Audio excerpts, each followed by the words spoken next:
Bem-vindos a mais uma edição do programa Pontos nos Is. Hoje vamos refletir sobre os desafios de Moçambique com a nova variante da Covid-19, Omicron. E temos aqui como convidados Tito Esquivo, do Observatório Cidadão para a Saúde, Bélia Nhambir, Diretora Municipal de Saúde a nível da capital moçambicana. E a propósito, portanto, da presença, portanto, da Bélia Nhambir, queremos perceber primeiro a quantas é que está a decorrer o processo da vacinação. Houve uma altura que, ao nível da cidade de Maputo, o processo da vacinação estava um pouco lento. Queremos perceber mais ou menos como é que está esse processo e como é que a capital moçambicana se prepara para os próximos desafios. Sabemos que, há casos da nova variante em alguns países da ECDC. Mais cedo ou mais tarde, Moçambique também pode vir a restar, portanto, esses casos. Como é que, portanto, a capital moçambicana está a preparar-se para esta nova variante? Sabemos também que algumas pessoas podem perguntar, mas porquê a cidade de Maputo? A cidade de Maputo, de facto, é a principal entrada, portanto, e saída, portanto, de Moçambique. Então, importa, de facto, talvez partirmos daqui para podermos evitar outras realidades ao longo, portanto, do vasto território moçambicano. Meus caros, bem-vindos ao programa. Começando por si, Bélia. Há algum momento o processo da vacinação ao nível da cidade de Maputo estava a conta-gotas. Portanto, as pessoas não iam lá vacinar. Por quê? Obrigada pelo convite. Bem, nós iniciamos no dia 20 de outubro a terceira fase de vacinação em massa contra a Covid-19. Neste momento nós já entramos para a quarta fase de vacinação, que neste caso é a vacinação para pessoas com mais de 18 anos de idade. Porque no início, quando nós começamos no dia 20 de outubro, era para pessoas com mais de 30 anos de idade. E percebemos que naquele que era o nosso grupo de mais de 30 anos, já tínhamos em algum momento vacinado, porque nós tivemos as fases anteriores, primeira fase, segunda fase, em que vacinamos vários grupos-alvo, nomeadamente profissionais de saúde, professores, agentes da polícia, militares, funcionários públicos, que na realidade muitos deles já estavam naquela faixa etária dos 30 anos ou mais. E é por isso que em algum momento vimos que naquilo que era aquela meta, porque nós baseamos na informação do Instituto Nacional de Estatística em relação aos dados da população com aquela faixa etária, percebemos que já temos vacinado uma boa parte das pessoas naquela faixa etária. Por isso nós decidimos expandir o nosso grupo-alvo para pessoas com mais de 18 anos de idade. Isso nós começamos a fazer há pouco tempo. E nós achamos que podemos sim, agora que nós aumentamos este nosso grupo-alvo, vacinar ainda mais população na nossa cidade. Para além disso, naquilo que o INE nos fala, é que nós temos uma população de 717 mil que tem mais de 18 anos de idade. E neste momento, em relação às pessoas que nós já fizemos pelo menos uma dose de vacina, são 523 mil pessoas. Neste caso, corresponde a 73% desta população com mais de 18 anos de idade, portanto, a população elegível para a vacinação. E as pessoas que já têm a vacinação completa, neste caso que têm 2 doses ou que fizeram a vacina da Johnson, que é uma dose, nós temos 300 mil pessoas, que corresponde a 42% da nossa população. Então podemos dizer que naquilo que é a população elegível para a vacinação na cidade de Maputo, já vacinamos 43% completamente vacinado, ou seja, que não precisam voltar para fazer uma segunda dose. Ainda tem um remanescente, que mais ou menos 220 mil, que precisam voltar para fazer a segunda dose. E mesmo por causa disso, para nós garantirmos que nós conseguimos chegar àquela população de 717 mil, nós iniciamos ontem, ou lançamos ontem, a caravana de vacinação, onde nós estaremos só a fazer a vacina da dose única, que é a da Johnson. Em algum momento nós tínhamos a falta desta vacina, nós temos mais as outras vacinas. Agora que recebemos esta da Johnson, vamos garantir que na caravana de vacinação temos só esta da dose única, porque estamos a perceber que a nossa população quer esta vacina da dose única para ficar logo imunizada, do que ter que fazer 2 doses em alturas diferentes. E também por causa da mobilidade, as pessoas saem de um sítio, na altura fazem a primeira dose, num sítio de repente viaja e depois não consegue fazer a segunda dose onde estiver. Às vezes acaba sendo um bocadinho complicado. Então achamos que com esta vacina só de uma única dose na caravana vamos conseguir chegar a um bom número de pessoas completamente vacinadas na cidade de Maputo. Então, estamos a dizer que não houve praticamente uma redução do número de pessoas que deviam se vacinar. Foi por causa desta mudança, o alargamento, portanto, do grupo-alvo a vacinar, é isso? Exatamente, sim. E mesmo agora que nós introduzimos este para mais de 18 anos, percebemos que muitas pessoas não têm informação que já estamos a vacinar todas as pessoas com mais de 18 anos. Okay. É por isso que quando nós decidimos iniciar, nós fomos para os principais pontos onde nós temos estas pessoas, antes das aulas terminarem, que foram as universidades. Fomos a maioria das universidades na cidade de Maputo e conseguimos alcançar um grande número de estudantes universitários com mais de 18 anos de idade. Muito bem. Uma outra questão também preocupante tem que ver ainda com uma certa inobservância de medidas preventivas da Covid-19. Há esta sensação generalizada de que as pessoas estão um pouco relaxadas em relação às medidas de prevenção da Covid-19. Qual é a interpretação que o município tem em relação a essas pontos? Infelizmente é real. Nós tivemos a terceira vaga até agosto, setembro do ano em curso, que nós tivemos muitos casos de pessoas com Covid-19. Mais ou menos 30 mil pessoas tiveram Covid só na terceira vaga. E naquela altura as pessoas estavam muito preocupadas, faziam o máximo para cumprirem com as medidas de prevenção. Não obstante, a meados de setembro, outubro, tivemos, portanto, um período de que já não tínhamos casos. Tínhamos 2 casos por dia, 3 casos, então as pessoas já acabaram relaxando.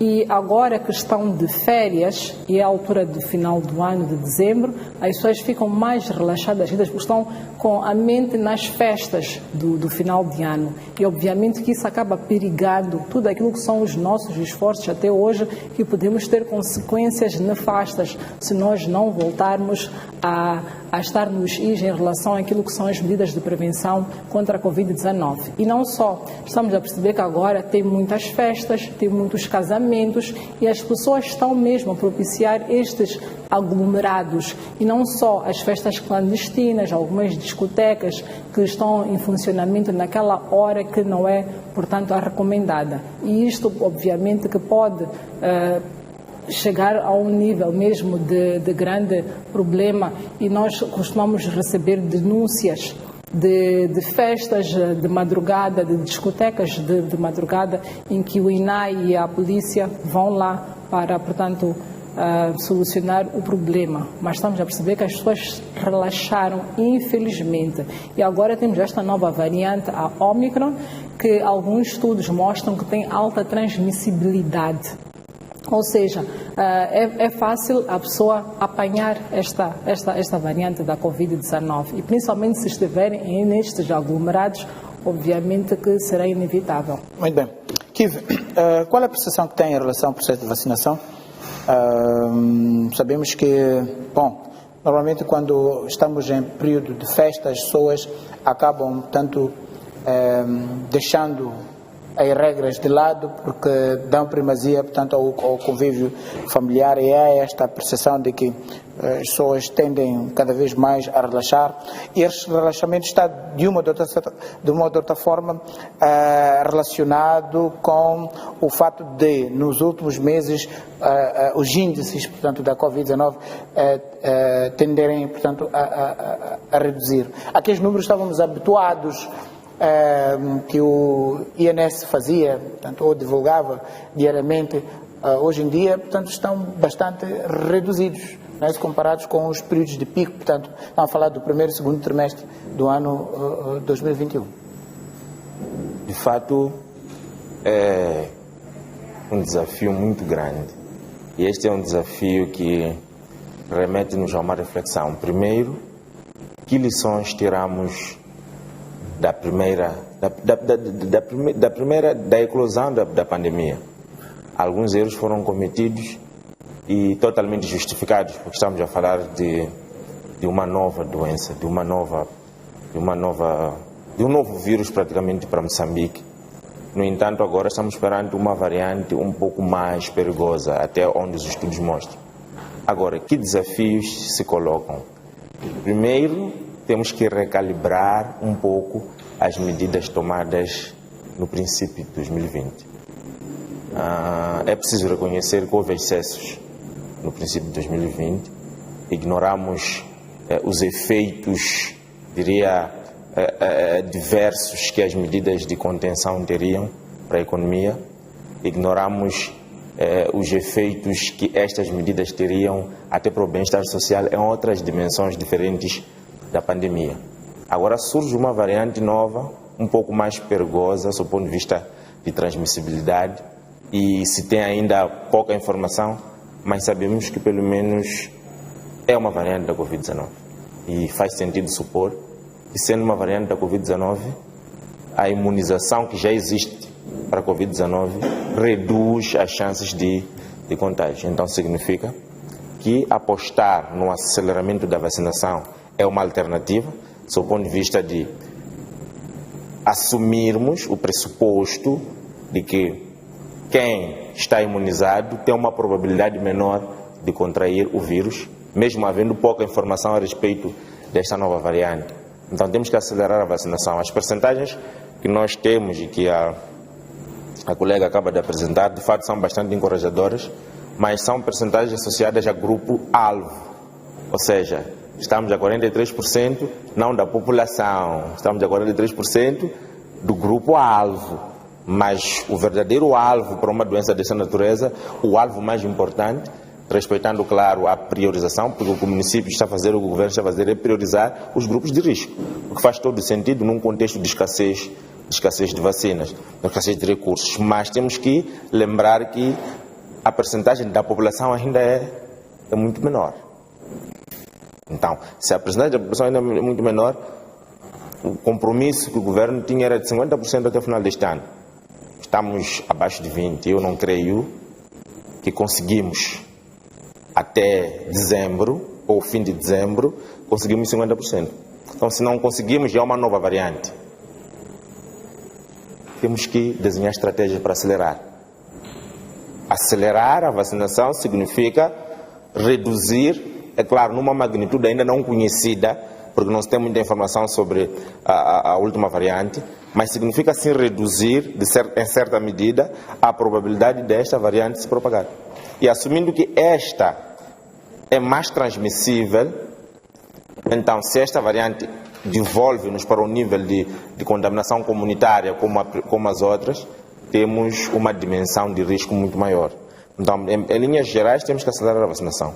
Quanto às medidas de prevenção, eu penso que as medidas de prevenção em Moçambique têm que começar a ser tratadas, se calhar, numa abordagem um pouco diferente. Provavelmente, e eu repito que algumas medidas que são tecnicamente questionadas devem ser revistas, como, por exemplo, o fechamento das praias. São discussões, são medidas que tecnicamente são alvos de contestação. Então, temos que rever a nível técnico algumas medidas. Algumas medidas têm, claro, uma intenção muito boa e estão carregadas de uma preocupação com relação à propagação da pandemia, mas se calhar criam uma miopia com relação a outros aspectos que estão associados à vida das pessoas. E eu espero que os excessos na eclosão da pandemia em Moçambique, antes de ter 8 casos, já estava no topo dos níveis de restrição à atividade econômica no mundo. Só para ter este gap, então, temos que ajustar. Eu entendo que é uma nova variante e tem aqui as suas implicações, mas temos que ajustar. E falando das medidas de prevenção, têm que ser tratadas de forma contínua. Nós temos que ter uma capacidade de administrar as medidas de contenção, administrar as regras que estabelecemos. Fechar, por exemplo, a praia, porque entendemos que as pessoas na praia não estão a cumprir as medidas de distanciamento, em certa medida é um atestado de incompetência. Porque existe uma autoridade que tem que regular o comportamento das pessoas na praia e esta autoridade tem que garantir que, tendo os benefícios que as praias têm, tendo os riscos que as praias têm, alguém tem que estar ali a regular o comportamento das pessoas e evitar, por exemplo, medidas como estas. Mas acha que é possível mesmo regular isso? Imagina dias em que, por exemplo, aqui na cidade de Maputo, A temperatura, os termômetros atingem até 40 graus. Em condições normais, uma temperatura dessa natureza acima dos 32 graus centígrados, a tendência é de facto de registrar-se aglomerados muito elevados, portanto, nas praias. Sim. Como é que se gera uma situação dessa natureza? Sancionando, assim como se gera... Como é que se pode sancionar? Sim. A questão, todo comportamento ilícito, porque a partir do momento em que são instituídas regras sobre como é que as pessoas devem se comportar, seja nas praias ou em qualquer outro local, então quem infringe essas regras está a violar regras, no sentido de está a desobedecer uma lei. Eu falo das situações que provavelmente conheço muito bem. Quando aquece, por exemplo, na cidade de Maputo, só para sair da pedra, o ponto chamado de pedra, na Costa do Sol, até mais ou menos a zona do mercado de peixe, sem fazer publicidade, só para fazer esse troço, não é? Tão reduzido, tão curto, leva 1 hora. Significa que há muita gente na praia, há muita aglomeração, e a questão é possível mesmo gerir essa situação. Não seria de facto, como se diz na gíria, lançar um grau de açúcar no oceano? Não, eu não creio que seria esse cenário, porque, conforme eu dizia, existe uma capacidade de sancionar as pessoas que violam as regras. E a efetivação dessas sanções já inibe a pessoa por si só de cometer essa infração. Vou lhe dar um exemplo da praia. Se nós vamos à praia, as praias foram abertas e era proibido levar lá bebidas alcoólicas, mas as pessoas levavam bebidas alcoólicas. Temos que nos perguntar por que as pessoas continuavam a levar bebidas alcoólicas se era proibido e tinha lá uma autoridade que tinha que regular isso. Será que, aplicando sanções devidas às primeiras pessoas encontradas com bebidas alcoólicas, este processo, este ato, por si só, não havia de levar os outros a não cometerem esses atos? Será que as pessoas encontradas, porque o grande problema é até que ponto estamos a conseguir fazer valer as regras que estão estabelecidas? E até que ponto faz sentido eu inibir um espaço como praia, por exemplo, que tem também as suas vantagens, inclusive até sobre essa questão da pandemia da Covid-19, porque a praia é um lugar onde as pessoas vão se expor ao sol, etc. Até que ponto inibir não é um sinal claro de fraqueza? Vou falar das festas clandestinas. As festas clandestinas continuam a acontecer. Nós podemos apelar às pessoas, as discotecas que funcionam clandestinamente continuam a funcionar. Nós podemos apelar, podemos chamar, mas enquanto não trabalharmos com uma mão dura sobre essas questões não vão parar de acontecer. E o que vai acontecer em seguida é dizer que então vamos fechar as discotecas. Eu penso que este tipo de medidas chega a um limite em que satura mais a economia. Imagine que nós conseguíssemos sancionar nas praias as pessoas que cometem infrações. Que custo econômico teria? E qual é o custo de fechar uma praia? Já calculou quantos milhões de meticais perdemos em um mês com Costa do Sol fechado? Em termos de produção, em termos de rendimento, para famílias que vão ficar em casa, porque a Covid-19 tem que ser prevenida, mas vão ficar com fome. Então, esta dimensão de generalizar uma sanção, porque nós estamos a conseguir fiscalizar o comportamento de cada pessoa que encareceu muito a Covid-19 para Moçambique. Tivemos milhões e milhões de dólares perdidos em termos de produção, tivemos milhões e milhões de contratos de trabalho pura e simplesmente cancelados. Então, esta é uma chamada de atenção com relação a esta nova variante. Temos que evitar excessos e, se for para apertar, temos que apertar muito na vigilância, no controle. Se Martinho está com cerveja na praia, se Martinho não está a cumprir distanciamento, o governo, o município tem que criar condições de sancionar de forma exemplar o Martinho, não fechar a praia. Porque custa mais caro para a sociedade. Custa mais caro fechar uma praia. Custa mais caro, por exemplo, aumentar 1 hora de restrição. Dizer, em vez de 0, vamos passar o recolher obrigatório passa a ser 23. 1 hora. São quantos milhões de rumo de produção? Mas se formos capazes de identificar os focos e os indivíduos que estão a violar as regras, podemos estar a poupar muito em termos de perdas, e nós temos que saber que temos uma sociedade um pouco difícil com essa coisa de restrições. O nosso nível de desenvolvimento, nós temos um grupo muito elevado de pessoas que precisa estar mais 1 hora fora de casa para garantir mais um pão. Então, eu chamo a atenção para os excessos claros que tivemos no princípio da Covid-19, que não se repitam com esta nova variante. Muito bem, Bélia. Sabemos que a cidade de Maputo é potencialmente uma cidade onde os cidadãos gostam tanto de gozar as praias. E essa questão de praias, não tem sido muito consensual. Há quem defende que as praias deviam ser encerradas pelos motivos que já sabemos. Os outros não, dizem que as praias devem ser abertas, tal como defende o Tito Esquive. Qual a abordagem? Será que as praias devem permanecer mesmo fechadas? O que é verdade, o que não é verdade no meio disso? É perigoso ir à praia? Será que na praia a pessoa pode apanhar Covid? Será que a praia é um local de alta transmissibilidade, portanto, da Covid-19, se comparado com outros focos, como é o caso do transporte público? Os cenários que se verificam, por exemplo, no transporte público são mais ou menos similares àquilo que se verifica, por exemplo, nas praias em dias, portanto, de muito sol. Qual é a sua opinião em relação a isso? Obviamente que esta é uma questão discutível, mas nós temos que lembrar que para nós como setor de saúde, o nosso lema é o nosso maior valor é a vida. Exato. Nós queremos que mais pessoas tenham vida e agora, por causa da Covid-19, por causa da alta transmissibilidade, quando nós temos as nossas praias abertas, nós sabemos que nos dias em que faz muito calor, aqueles dias ou fins de semana longo, as pessoas tendem a aglomerar-se na praia. E quando estão na praia, estão a abraçar-se, estão a dar beijinhos e tudo mais. E, obviamente, que isto propicia a propagação do vírus.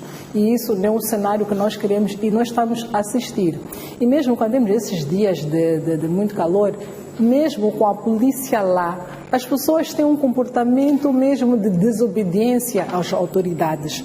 Semanalmente nós temos as nossas reuniões do Comitê Operativo de Emergência em Saúde Pública virado para a Covid-19, em que temos vários setores. Portanto, é uma reunião intersetorial que são a polícia, a INAI, está lá a parte dos transportes, dos mercados, nós da saúde, enfim, e áreas afins. E nós constatamos que semanalmente levam estas pessoas para as quadras, tem aquelas palestras que fazem e tudo mais, mas mesmo assim as pessoas têm uma tendência para a rebeldia. E obviamente com esta rebeldia e Covid não é uma boa mistura. E mesmo nós estamos a ver em vários outros países que têm tendência para manifestações, para fazerem greves, e cada vez que o fazem, o número de casos de Covid aumentam.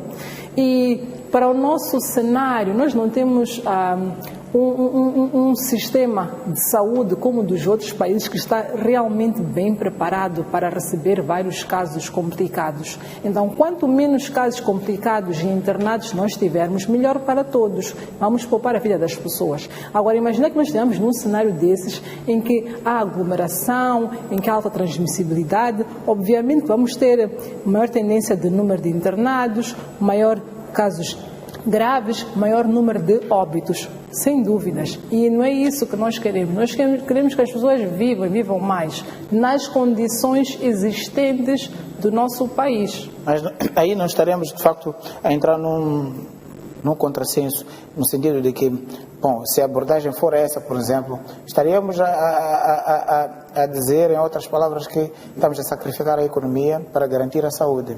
Mas parece que o ideal seria manter o equilíbrio entre esses dois setores. Portanto, a economia tem que estar a funcionar na sua normalidade, as pessoas também devem ter saúde para poder, de facto, fazer a economia funcionar.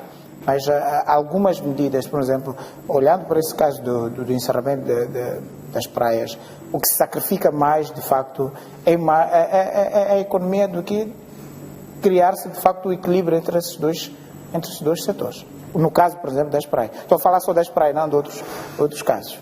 Mas é relativo isso, Martinho. Esta questão de equilibrarmos a economia com a saúde é relativo, Porque se eu coloco na balança, o que é melhor? Uma economia alta ou as pessoas a viverem? O que é o ideal? E quando falamos de Mas não é só viver, viver com saúde é uma coisa. Sim. Viver com saúde, a qualidade da saúde também é o elemento primordial neste caso concreto, porque podemos ter, de facto, alguém vivo, mas com uma saúde debilitada. Então, será que esta vida é uma vida mesmo digna de se valorizar? A questão é qual é a qualidade da saúde que nós estamos a falar dela? Aí sim.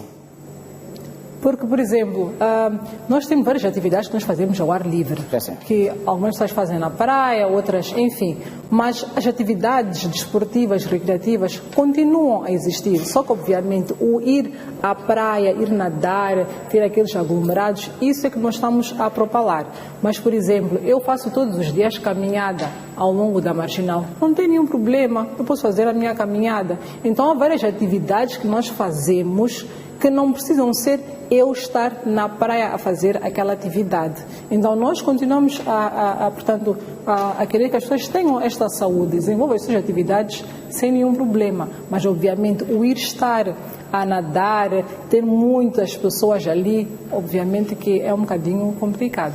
Muito bem. Kivo, vamos fechar as praias. O município de Maputo vai continuar com as praias fechadas. Essa questão da saúde e a economia é uma questão muito mais ampla do que a Covid-19.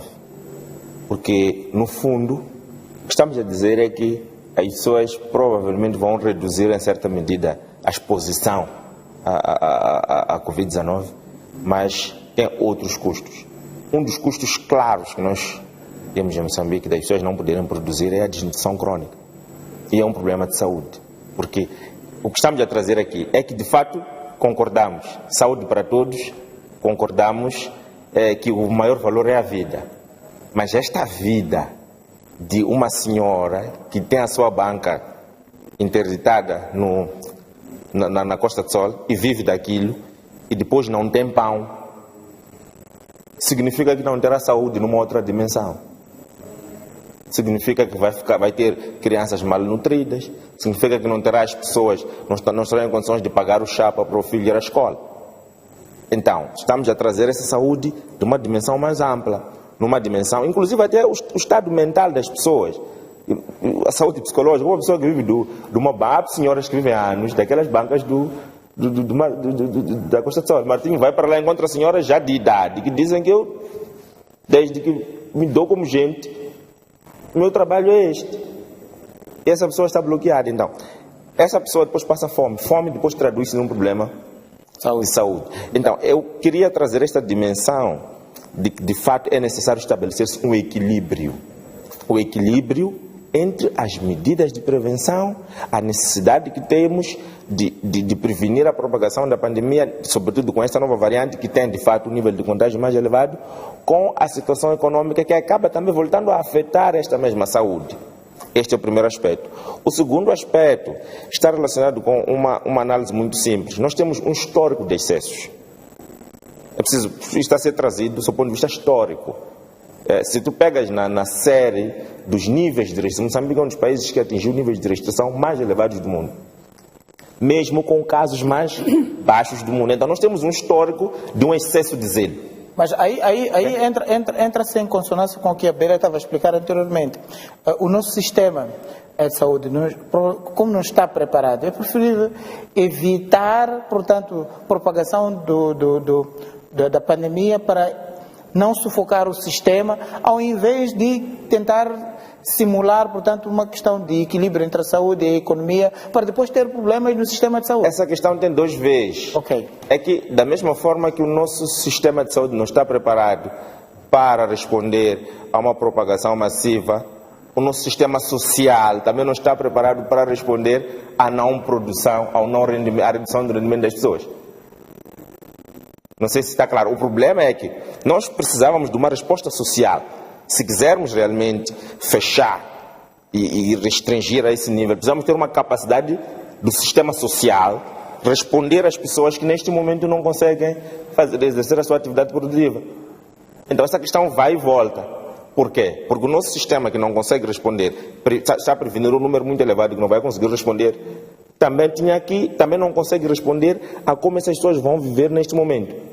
E, no fundo, esta mesma saúde volta a ser, de alguma forma, atacada, porque esta saúde tem outras dimensões. Vamos insistir nesse ponto. Essa saúde tem outras dimensões. Tem a dimensão da fome. A fome é um problema de saúde. Nós sabemos que Moçambique tem cerca de 30% de crianças entre 0 e 4 anos que têm problemas de malnutrição. Como é que nos esquecemos desse problema? Porque já temos problemas graves de malnutrição. Ok? Se já temos problemas graves de malnutrição, porque as famílias conseguem pouco, estamos a dizer, por causa da Covid, vai para casa. Vai produzir menos. Então, este problema, quem é que está a gerir? Então, todas as medidas, se eu tivesse que dar uma recomendação, todas as medidas de restrição têm que ser, antes da sua implementação, tem que ser alvo de um estudo de custo-benefício. Enquanto esta medida vai reduzir a propagação da Covid-19, é o benefício. Quanto custa esta medida socialmente? Quanto custa socialmente? Então, esta análise vai nos fazer entender que algumas medidas, de fato, são, do seu ponto de vista social, têm um resultado líquido negativo. Ou seja, temos mais perdas do que ganhos. Ainda para a própria saúde.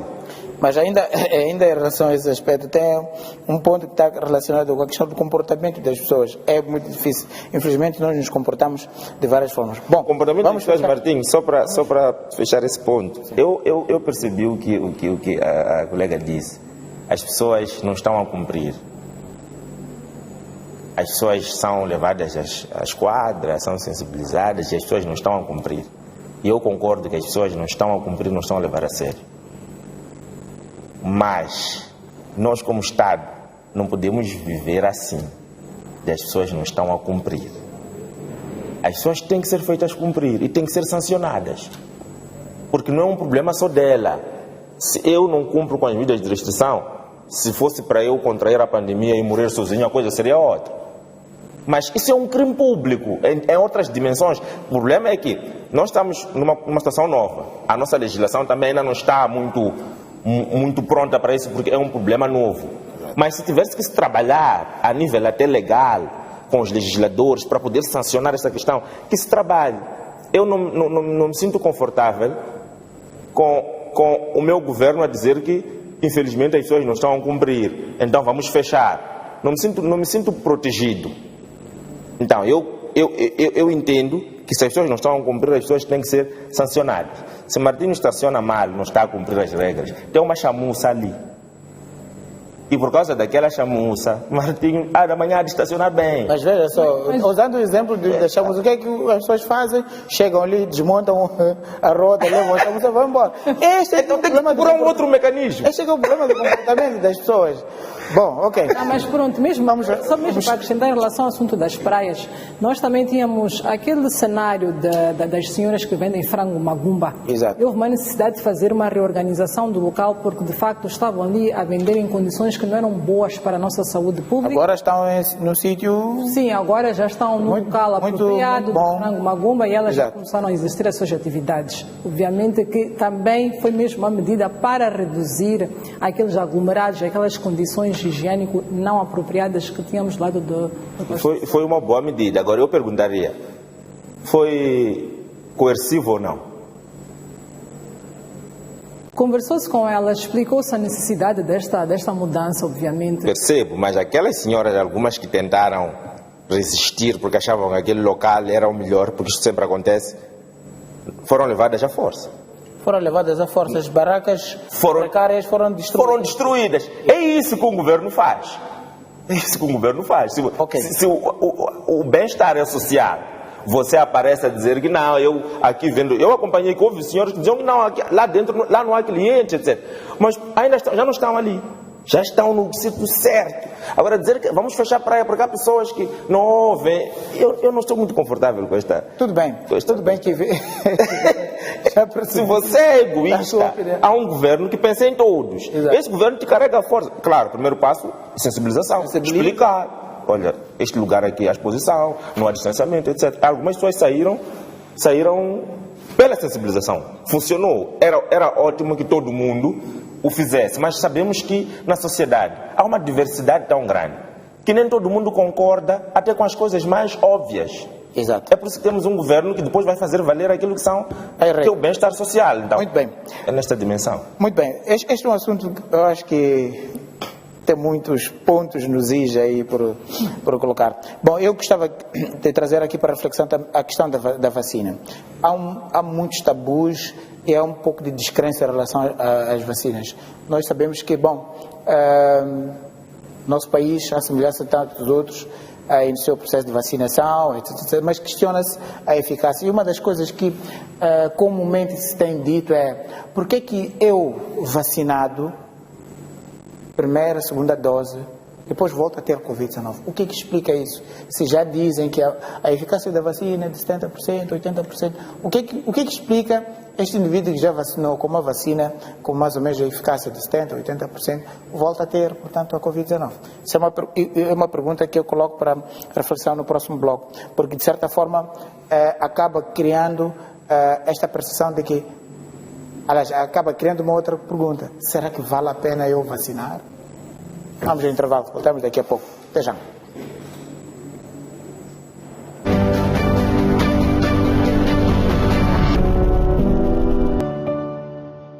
Estamos na segunda e última parte do nosso Pontos nos Is.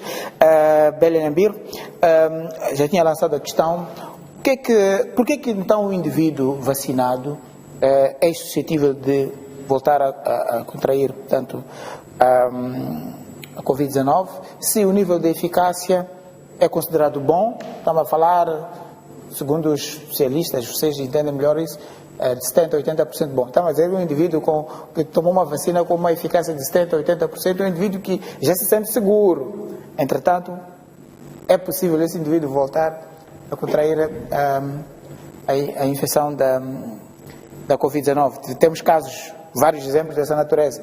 Até há bem poucos dias, o próprio presidente sul-africano já estava praticamente convencido que vacinou o suficiente, voltou de novo a testar positivo para a Covid-19. Por quê? Bem, desde o início que os cientistas que descobriram estas vacinas dizem que as vacinas são altamente eficazes contra o novo coronavírus, obviamente que são eficazes para que a pessoa não desenvolva doença grave e também não morra por causa da Covid-19. Okay. Naquilo que são os estudos feitos em relação às pessoas que vacinaram e tiveram casos de Covid muito graves, acho que está mais ou menos 1% destas pessoas. Existe a probabilidade, tendo em conta que há pessoas que têm um sistema imunológico de facto muito comprometido, digamos assim. Mas aquilo que é eficácia para a redução de caso de doença grave, de facto as vacinas são altamente eficazes. A maioria das vacinas não impede que a pessoa possa contrair o vírus. A pessoa pode contrair, mas muitas das vezes não vai ter aquela sintomatologia exuberante, não vai ter aquele mal-estar mesmo, que a pessoa fica mesmo muito mal e que chega a ficar internado. E obviamente também diminui a probabilidade de ser óbito. E é por isso que nós advogamos para que as pessoas vacinem, e principalmente agora com esta Omicron. Em algum momento também, como esta variante Omicron é nova, não sabia muito bem se estas vacinas eram sim eficazes para esta variante, mas sim está-se a provar que tem sim uma vantagem em relação ao desenvolvimento para o desenvolvimento de caso grave. Esta vacina reduz esta probabilidade. Não em tão grande medida em relação às outras variantes, mas mesmo assim ainda consegue ser eficaz a vacina em relação ao desenvolvimento de doença grave nas pessoas vacinadas. Então, esta questão que é colocada, por que eu tenho que vacinar, podemos dizer que ela está associada com a falta de clareza da informação em relação à eficácia, portanto, da própria vacina. E as pessoas, na realidade, gostam de acreditar naquilo que querem acreditar, porque nós estamos desde o início a dizer que ela diminui a probabilidade de desenvolver doença grave. Não falamos muito que diminui, portanto, a chance da pessoa contrair esta Covid-19. Em relação, no início, para a variante Alpha, que é o primeiro SARS-CoV-2, que é aquele vírus que ainda não tinha sofrido mutação, a eficácia mesmo da pessoa contrair o próprio vírus, de facto, era muito grande em relação às vacinas. Mas, obviamente, nós sabemos que este vírus, ele sofre várias mutações, ele torna-se mais forte, digamos assim, e torna-se mais forte também para esta vacina. Então, mas para aquilo que viu-se até agora é que mesmo que a pessoa apanhe a vacina até desenvolver doença grave, obviamente que demora algum tempo. E esta variante Ômicron, a Organização Mundial de Saúde caracterizou como uma variante de preocupação, porque ela sofreu muitas mutações, mais 50 tipos de alterações sofreu em relação à variante Delta.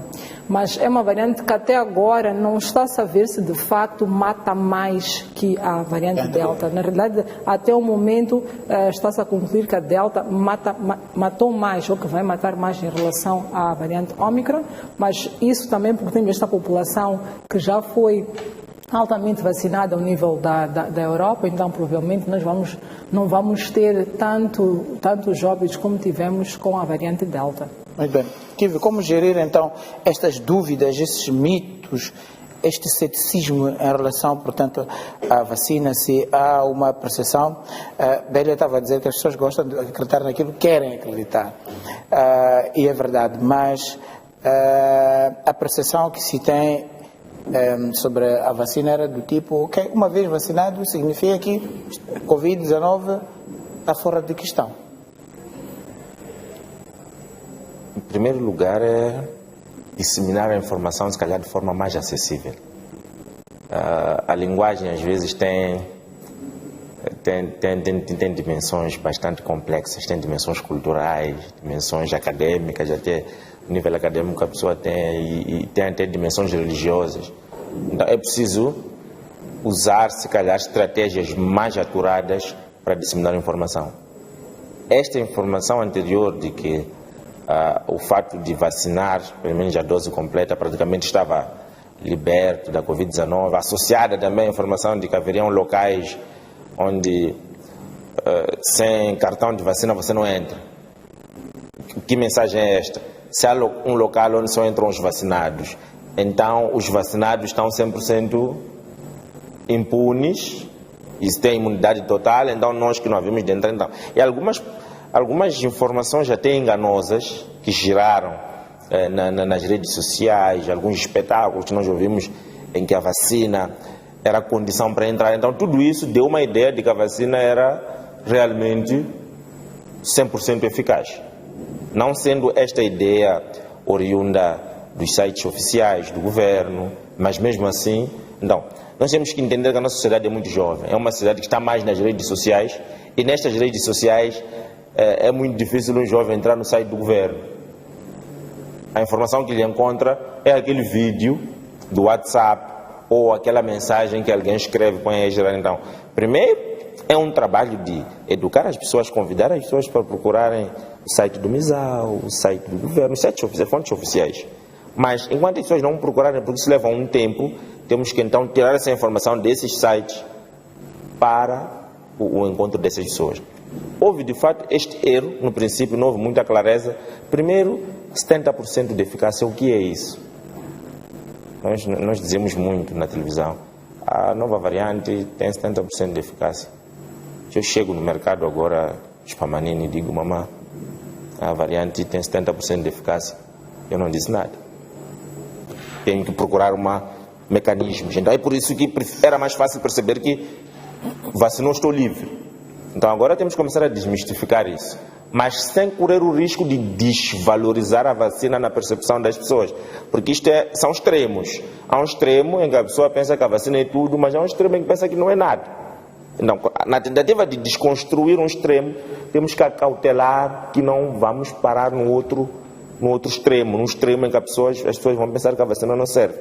A ideia fundamental da vacinação é que é um problema, é uma estratégia válida a nível global. A vacinação tem mais valor do ponto de vista coletivo. Então, a pessoa tem que entender, as pessoas têm que ser explicadas que o fato de eu vacinar, e o Martinho que está ao meu lado vacinar, e a colega também vacinar, aumenta a possibilidade de resistirmos os três do que eu vacinar sozinho. Porque aí, em termos sociais, as pessoas lá em casa, se somos três numa grade familiar, há um que não vacinou, é o resto da família que diz: ei, você está a comprometer inclusive a nossa vacina. Porque as pessoas lá em casa já percebem que, olha, se eu vacino, há quem não vacina, porque há famílias em que as pessoas, um vacinou, outro não vacinou, o outro diz não quer vacinar, o outro diz não, eu já vacinei. Tratamos ainda essa questão a nível individual. Mas a vacina é uma estratégia global, porque a chance de eu voltar a padecer, se vacinei, reduz, mas reduz 2 vezes mais se o meu cônjuge, por exemplo, também vacinou. E vai aumentar, quer dizer, é um efeito multiplicador da redução da probabilidade de padecermos da pandemia. Então, as pessoas têm que primeiro ser explicadas que não é uma varinha mágica, mas funciona quando todos fazemos. E como é que se explica isso? Troca-se essa linguagem em 500. O que é isso de 70%? Significa, se eu estou vacinado, 100% vacinado, o que significa dizer 70% de imunidade? É dizer à pessoa, provavelmente a cada 100 vezes que você vai se expor ou vai apanhar Covid, é normal só desenvolver-se 30 vezes. Então significa o quê? Significa que se você vacinou e ainda previne, reduz o número de vezes em que se expõe. Aquele número é menor. E das vezes que, porque acontece fora do controle, das vezes que se estiver exposto ao vírus, muito provavelmente a vacina vai ajudar pela imunização a responder ao organismo, dar uma resposta eficaz. Então reduz muito o número de vezes em que de fato a doença vai te levar ao estágio mais grave. Mas trocar isso em 500, usar línguas nacionais, usar líderes comunitários, líderes religiosos. Nós somos um país de uma cultura muito forte. Às vezes quem está a falar é importante. Há pessoas que não respeitam muito o telejornal, a televisão, o cientista, o médico, mas quer ouvir do ancião. Então, usar essas estratégias para que as pessoas primeiro tenham clareza do que é e conheçam as suas limitações para não ficarem decepcionadas. Porque esta decepção que faz referência resulta de alguma má percepção do que representa essa vacina. Porque esta decepção depois tem um efeito em cadeia. Eu vacinei, apanhei Covid, venho dizer ao Martino que não vale a pena vacinar. Este efeito em cadeia depois, e isso de fato pode reduzir a eficácia da vacina. Não se difere muito do que está a acontecer entre a Europa e a África. A África estamos menos de 20%, entre 10% e 20% de vacinação. A Europa está em torno de 90%. E agora a nova variante está a entrar lá. Por quê? Porque a vacinação é uma estratégia global. Não é uma estratégia de um país que depois vai se fechar para os outros. Não conseguimos controlar esse vírus.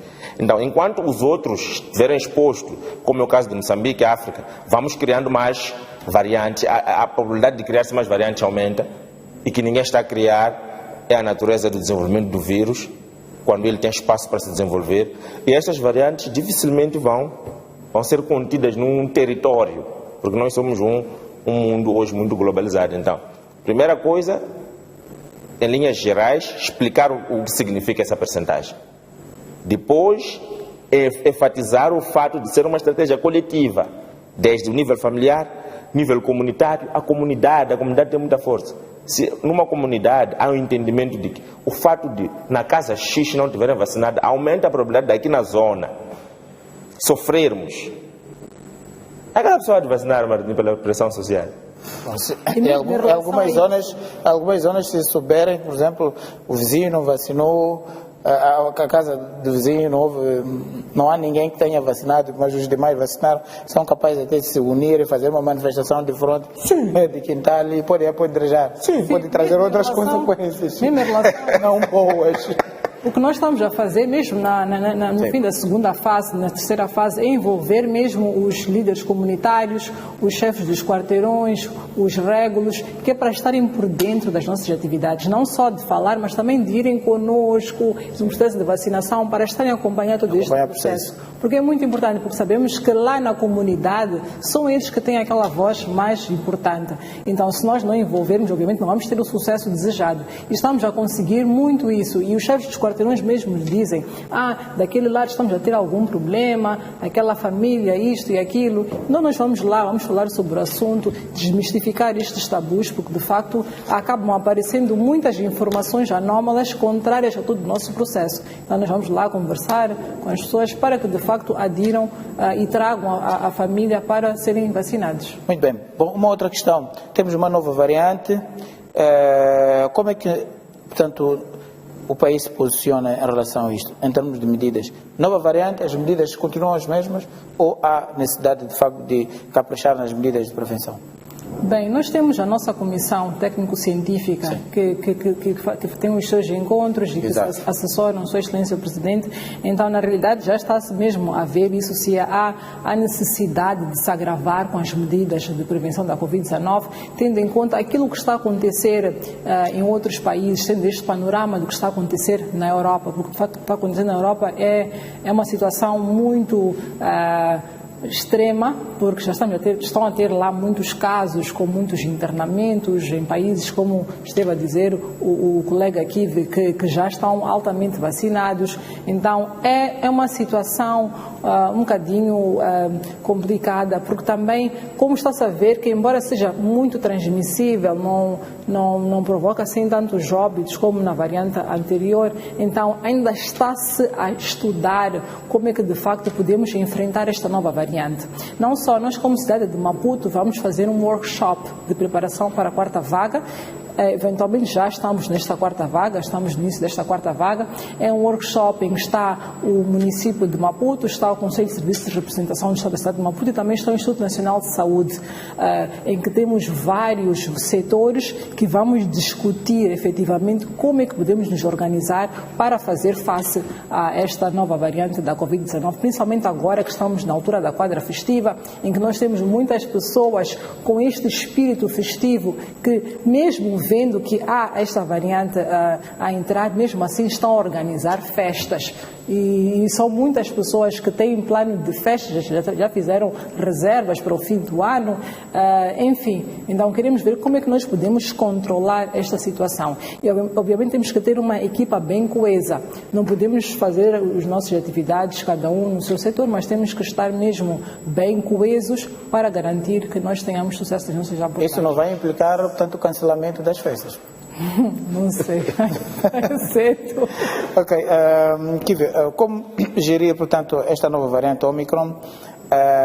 Na sua opinião, mantém-se, portanto, as medidas anteriores de prevenção ou sente que há uma necessidade de reforçar, portanto, as medidas preventivas, tendo em conta, portanto, a natureza desta nova variante?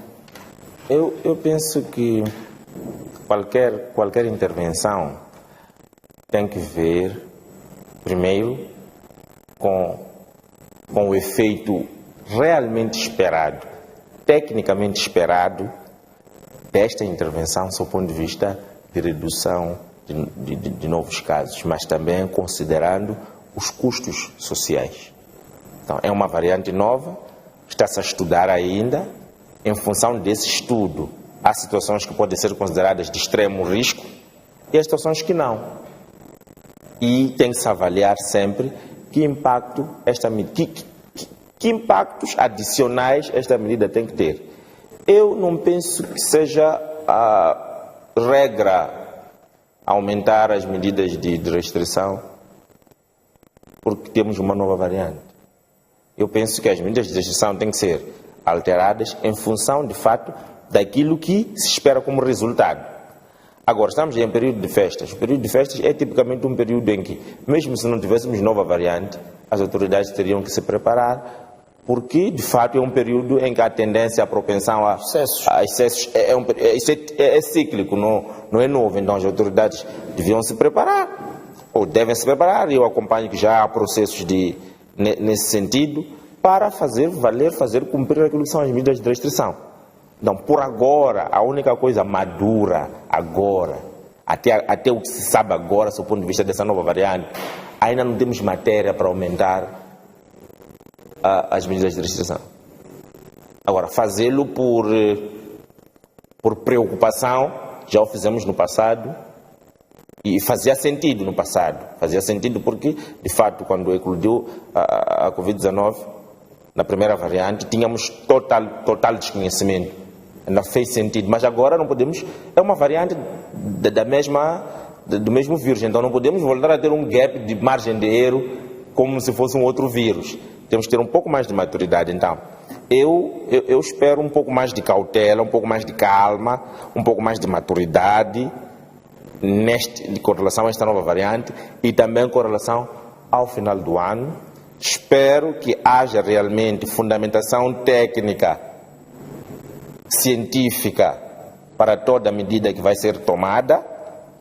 Espero que as festas sejam administradas. Em alguns sentidos, as festas têm que ser administradas sempre. Alguns excessos não têm nada a ver com a nova variante. Tivemos a experiência do ano passado. Vimos alguns erros que cometemos no ano passado, liberamos um pouco demais no ano passado, então tivemos aqueles novos casos explodiram. Então, temos que tentar ver onde é que podemos calibrar este ano, sem esquecermos que somos uma economia, infelizmente, ainda dependente, por exemplo, da África do Sul. A África do Sul é um dos focos desta nova variante. Temos que saber como administrar a nossa dependência com relação à África do Sul, com o fato da África do Sul ter uma progressão quase geométrica de novos casos desta nova variante. Então, é preciso não esquecer que queremos comida da África do Sul, mas também como é que administramos. É o tal equilíbrio que estávamos a falar, ainda sobre as praias, esse equilíbrio trago de novo sobre como é que vamos nos relacionar com a África do Sul e com o mundo. Mas também vem, nossos muitos irmãos estão a vir, portanto, da África do Sul para virem passar festas cá. E não esqueça que o turismo... abarrotadas a essas alturas. O turismo, embora não tenha Essa é a altura de pico, portanto, de faturação, portanto, para o setor turismo. Sim, o turismo, embora, infelizmente, é um setor que está a ser muito penalizado, não porque alguém está a fazer ou a cometer erros, é pela natureza do setor e a natureza da pandemia, este setor acaba automaticamente sendo muito penalizado.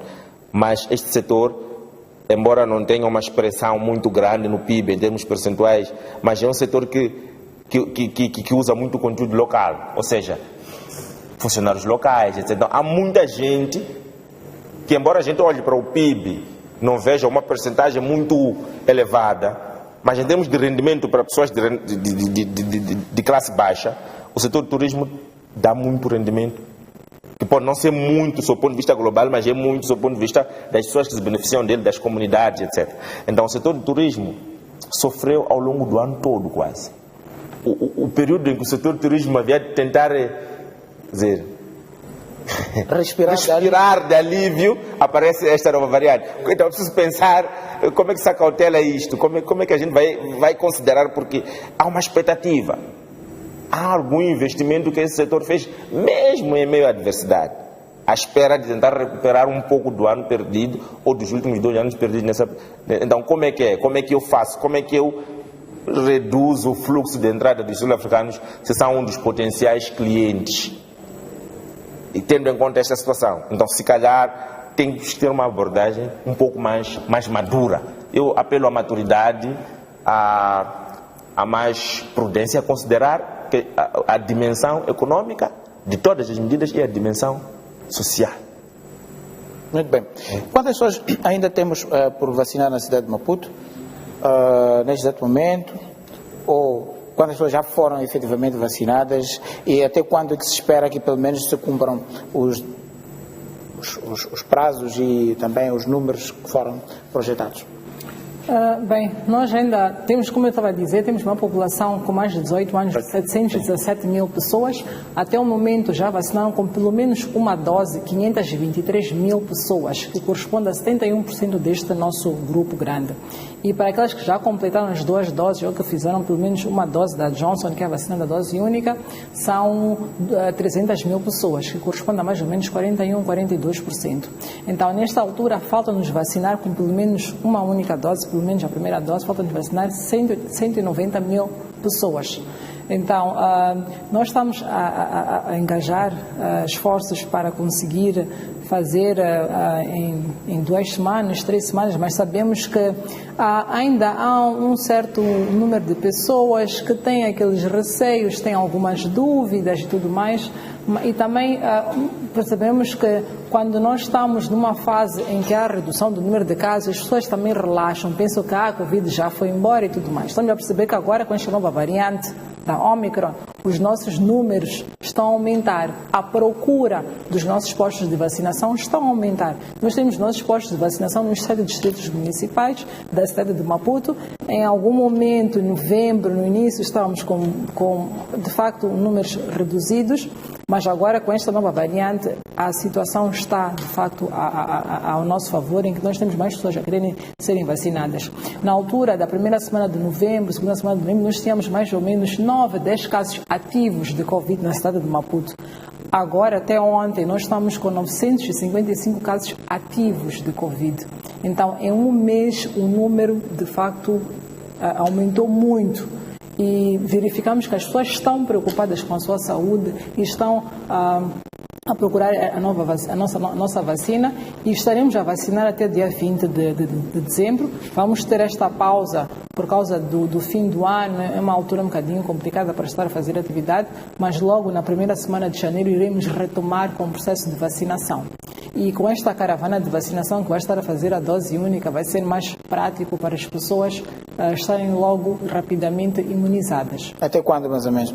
Até dia 20 de dezembro vamos ter a caravana de vacinação. Não, estou a falar para totalizar, para completar, portanto, nós não temos assim um dia ou uma semana fixa de terminar.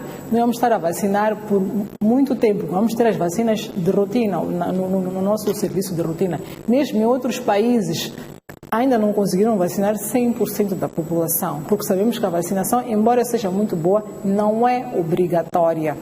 Então, obviamente, o não ser obrigatório, a pessoa no fim do dia tem direito de dizer, olha, eu não quero, não preciso, algo assim. Nós fazemos de tudo para que as pessoas sejam vacinadas, explicamos muito bem a importância da vacinação, mas há sempre uma ou outra pessoa que não vai, ou naquela altura não estava preparada e tudo mais. E também nós temos a parte das mulheres grávidas. A mulher grávida, fizeram-se estudos, provou-se que elas podem sim receber essas vacinas, já estamos a vacinar as mulheres grávidas, mas a partir do 3º mês de gravidez. Então, quem está no 1º mês ou quem está no segundo mês ainda não é elegível para fazer a vacinação. Então, tem que esperar algum tempo para ser vacinado. Por quê? Nesses primeiros 3 meses não? Porque os primeiros 3 meses é um período de desenvolvimento embrionário muito importante. Ainda não se fez um estudo especificamente nas mulheres grávidas nesse período de gestação. A partir do 3º mês... Receia-se que, portanto, administrar uma vacina para uma mulher... Sim, porque nós queremos que seja segura. Sim, a vacina tem que ser segura, tanto para a mulher, tanto para a criança que está no seu ventre. Então, ainda não há estudos claros da vacinação em mulheres, portanto, com menos de 3 meses de gestação, se pode influenciar ou não no desenvolvimento do seu embrião. E na altura, a partir dos 3 meses, já tem um feto que já está mais ou menos desenvolvido e já houve testes e viram que as crianças nascem sem nenhum problema. Então é uma questão de segurança, digamos assim. E em relação às pessoas sem abrigo, nós sabemos que há muita gente aqui que não tem casa, vive na rua, etc. Essas pessoas estão a ser alvos de vacinação? Sim, sim, sim. Mesmo nas nossas brigadas, nós também temos esta atenção de ir para a população de rua, porque a vacinação é para todos e é gratuita, independentemente se a pessoa tem habitação ou não tem habitação. Já estivemos a fazer um trabalho com a população de rua na cidade de Maputo em relação a este aspecto. Ok, muito bem. Kif, só mesmo para terminar, últimas considerações em relação, portanto, a esta Omicron. O ano que vem temos aí aulas, as crianças voltam, portanto, à escola, não sabemos também como é que vai ser, mas de uma ou de outra forma já tinham sido estabelecidas ou criadas condições básicas para que as aulas ocorram normalmente. O que é que se pode esperar? De fato, ainda há uma informação relativamente muito reduzida com relação às características desta variante. E isto dita muito, realmente, até que ponto vai afetar aquilo que se planificou. Exato. Então, é preciso... Há pessoas que já estão a dizer que, bom, eu, por causa da Omicron, próximo ano nem penso em matricular, portanto, o meu filho. Vale a pena ficar em casa.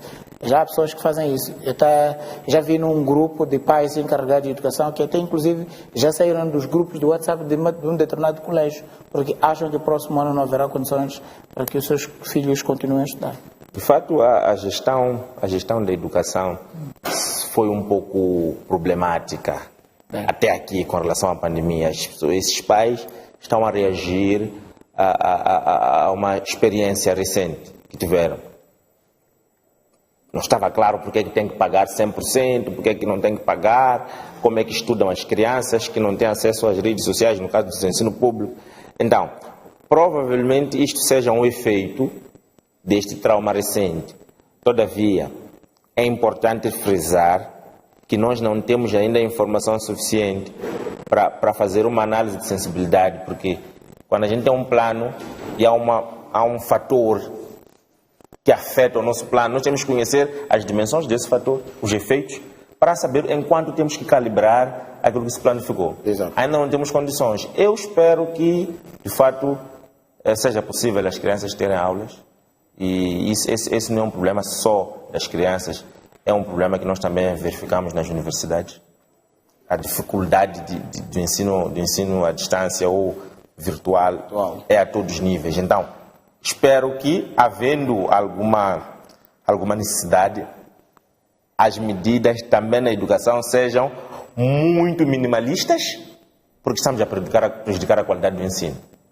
Estamos a prejudicar muito a qualidade do ensino. Se entrevistar docentes universitários, pode não entrevistar a mim porque já estou um pouco suspeito, já dei a minha opinião, mas se entrevistar docentes universitários, já de perceber que não estão muito satisfeitos com os estudantes que estão a ter. Muito bem. Então, obrigado, Tito Esquive, do Observatório de Cidadão para a Saúde. Obrigado, Bélia Nhambir, Diretora Municipal de Saúde no município de Maputo, pela vossa presença e a contribuição e explicações que deram, portanto, aos cidadãos em torno, portanto, da pandemia da Covid-19.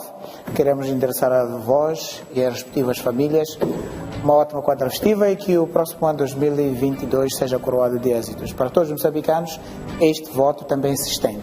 Até a próxima. obrigado.